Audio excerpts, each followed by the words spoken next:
1893 সাল। ইয়োকোহামা থেকে ভ্যাঙ্কুভার অভিমুখী জাহাজ চলছে।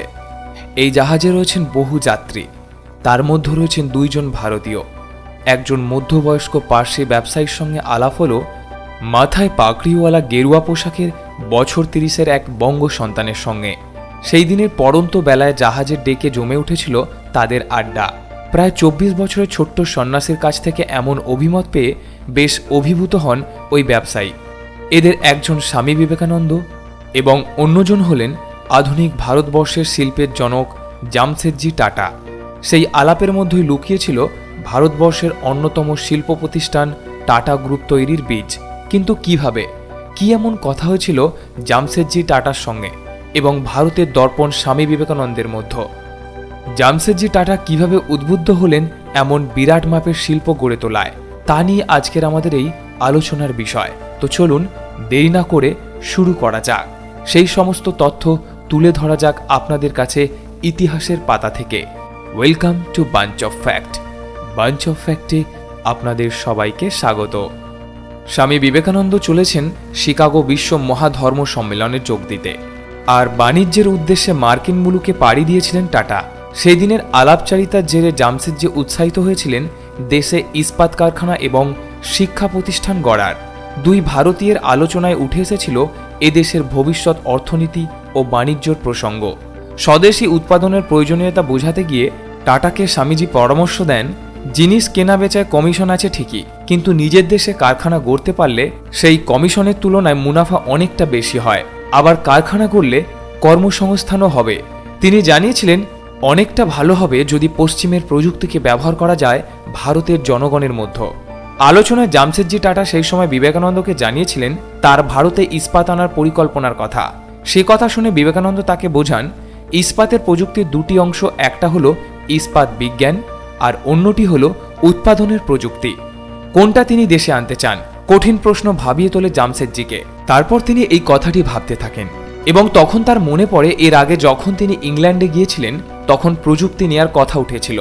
এমনকি তাকে আশ্বাসও দেয়া হয়েছিল প্রযুক্তিগত সাহায্য নিয়ে ভারতে ইস্পাত উৎপাদন শুরু করলে তা ব্রিটিশরা কিনে নেবেন। ফলে টাটা নিজেও অনুভব করতে পারছিলেন ইস্পাত কারখানা গড়লে আখরে তার লাভের পাশাপাশি দেশের আপামর জনগণের পক্ষে মঙ্গল হবে। টাটা ঝুঁকলেন ইস্পাত কারখানা গড়তে। এদিকে শিকাগো মহাধর্মসভায় বক্তৃতা দিয়ে এক ইতিহাস সৃষ্টি করলেন শ্রী শ্রী রামকৃষ্ণ পরমহংসদেবের শিষ্য নরেন। তার নাম ছড়িয়ে পড়ে গোটা দুনিয়ায়। তারপরে বিভিন্ন দেশ ঘুরে ভারতে ফেরেন তিনি। 1897 সালে কলকাতায় আসার পর স্বামী বিবেকানন্দকে নাগরিক সংবর্ধনা দিতে মেতে ওঠে গোটা শহর। ভারতীয় সন্ন্যাসীর এই সাফল্যে খুশি হন বোম্বাইতে বসবাসকারী জামশেদজি। ততদিনে জাহাজ যাত্রার সময়ে আলাপচারিতার কথা তার হৃদয়ে যেন গেঁথে গিয়েছে। 1898 সালে 23শে নভেম্বর স্বামী বিবেকানন্দকে চিঠি লেখেন জামশেদজি টাটা। কয়েক বছর আগে জাহাজের ডেকে তাদের আলোচনার কথা মনে করিয়ে দিয়ে অনুরোধ জানালেন ভারতীয়দের বিজ্ঞান শিক্ষার জন্য প্রচারপত্র লিখে দিতে, কারণ তিনি এদেশে বিজ্ঞান চর্চা ও গবেষণার জন্য একটি প্রতিষ্ঠান গড়ার চিন্তাভাবনা করছেন। এদিকে রামকৃষ্ণ মিশন প্রতিষ্ঠা হয়ে যাওয়ায় বিবেকানন্দ ব্যস্ত হয়ে পড়েছেন। ওই পরিস্থিতিতে জামশেদজির অনুরোধ গ্রহণ করতে না পারলেও কিছু একটা করতে তৎপর হয়ে ওঠেন স্বামীজি। টাটার আহ্বানে সাড়া দিয়ে তিনি পাঠালেন ভগিনী নিবেদিতাকে। নিবেদিতা দেখা করেছিলেন জামশেদজির সঙ্গে এবং বিজ্ঞান শিক্ষার বিষয়ে বিস্তারিত পরিকল্পনা করা হয়েছিল। যদিও তৎকালীন ভাইসরয় লর্ড কার্জনের কাছে এই প্রস্তাব তোলা হলে তা বাতিল হয়ে যায়। যদিও সেই পরিকল্পনা অনুসারে এগোতে থাকেন জামশেদজি। জামশেদজির ব্যবসার দর্শন ছিল একটাই, বিশ্বজুড়ে তিনি ব্যবসার মাঝে ভালো চর্চা খুঁজে বেড়াবেন এবং সেগুলোকে লুপে নিয়ে ভারতে প্রয়োগ করবেন। তিনি তার টেক্সটাইল মিলগুলোতে এমন এক রীতি শুরু করেছিলেন যা ছিল গোটা ভারতবর্ষের কাছে অজানা, যেমন পেনশন বা অসুস্থতার জন্য আলাদা সুবিধা ইত্যাদি। তবে শুধু এগুলো করেই তিনি থেমেছিলেন না। তিনি ইউরোপে গিয়ে দেখেছিলেন সেখানে শিল্প বিপ্লব কিভাবে মানুষের জীবনকে বদলে দিয়েছে। তিনি চাইলেন ভারতেও তিনি একটি শিল্প বিপ্লবের জন্ম দেবেন। ব্রিটিশদের অধীনে শিল্প বিপ্লব নয়, ভারতের নিজস্ব শিল্প বিপ্লব। 1901 সালে তিনি প্রতিষ্ঠা করলেন একটি স্টিল প্রোডাকশন প্ল্যান্ট, যেটি ছিল অনেকটাই তার দেখা জার্মানির প্ল্যান্টগুলোর আদলে তৈরি। তিনি নায়াগ্রা ফলস পাওয়ার প্ল্যান্টও দেখেছিলেন। সেটা দেখা দেখি তিনি 1903 সালে একটি হাইড্রো ইলেকট্রিক প্ল্যান্ট প্রতিষ্ঠা করতে চেয়েছিলেন। তবে সেটা সফল হওয়ার আগেই তিনি পৃথিবী ছেড়ে চলে যান। তবে জামশেদজি ট্যুরিজমের সত্যিকারের ক্ষমতা বুঝতে পেরেছিলেন ব্যবসা করতে গিয়ে, এবং সে কারণে তার স্বপ্ন ছিল বিশ্বজুড়ে একটি হোটেল চেন তৈরি করা। সে স্বপ্নেরই ফল হিসেবে ভারত পেয়েছে তাজমহল প্যালেস হোটেল, যেটি কিনা এখনও ভারতের অন্যতম হোটেল। জামশেদজি ব্যবসায়ী হলেও তার ব্যবসার মূল উদ্দেশ্য সবসময় ছিল মানুষের উপকারে আসা। তিনি শিক্ষাকে এতটাই গুরুত্বপূর্ণ ভাবতেন যে তিনি তার সম্পদ থেকে জমি এবং দালান দান করে দিয়েছিলেন ইন্ডিয়ান ইনস্টিটিউট অফ সায়েন্স প্রতিষ্ঠার জন্য। তবে তার অনেক পদক্ষেপই সম্পূর্ণ ফলপ্রসূ হতে দেখার সৌভাগ্য হয়নি তার নিজের। 1904 সালে একটি ব্যবসায়িক সফরে জার্মানি গিয়ে সেখানেই তিনি মৃত্যুবরণ করেন। ততদিনে অনেক বড় প্রতিষ্ঠানে হওয়া টাটা গ্রুপ চলে যায় জামশেদজির দুই পুত্রের হাতে। বিবেকানন্দের মৃত্যু হয় 1902 সালে, আর জামশেদজিও মারা যান 2 বছর বাদে। কিন্তু টাটার পরবর্তী প্রজন্ম মর্যাদা দিয়েছিলেন সেই ঐতিহাসিক আলাপচারিতার। জাহাজের ডেকে আলোচনার সময় ভারতের ইস্পাত কারখানা বীজ বপন হলেও তা বাস্তবে আত্মপ্রকাশ করেছিল আরও কয়েক বছর বাদে। 1907 সালে জামশেদপুরে টাটা গোষ্ঠীর পরবর্তী প্রজন্মের হাত ধরে গড়ে উঠল টাটা স্টিল।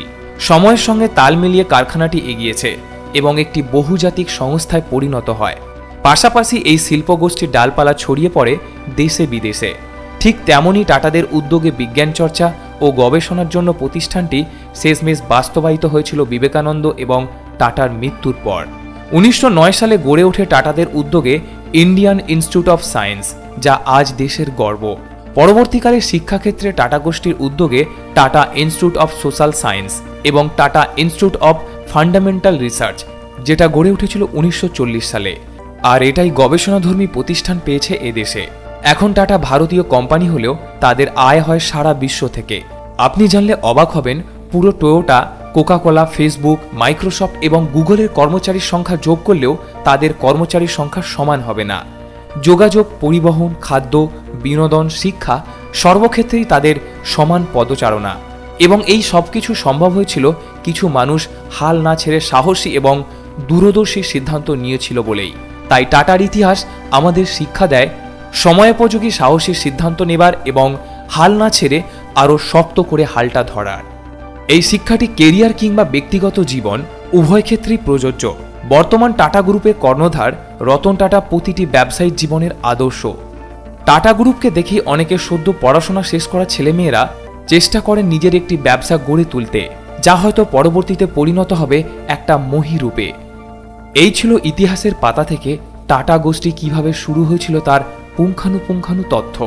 আজকের আলোচনা এইটুকুই। আবার দেখা হবে অন্য কোনো দিন, অন্য কোনো সময়। পরবর্তী ভিডিওর জন্য অপেক্ষা করুন এবং ততক্ষণে আমাদের সঙ্গে জুড়ে থাকুন। যদি ভিডিওটি ভালো লেগে থাকে তাহলে অবশ্যই লাইক, শেয়ার অ্যান্ড কমেন্ট করবেন। আর এই ধরনের নিত্য নতুন ভিডিও পেতে আমাদের চ্যানেলটি সাবস্ক্রাইব করে পাশে থাকা বেল আইকনটি প্রেস করবেন।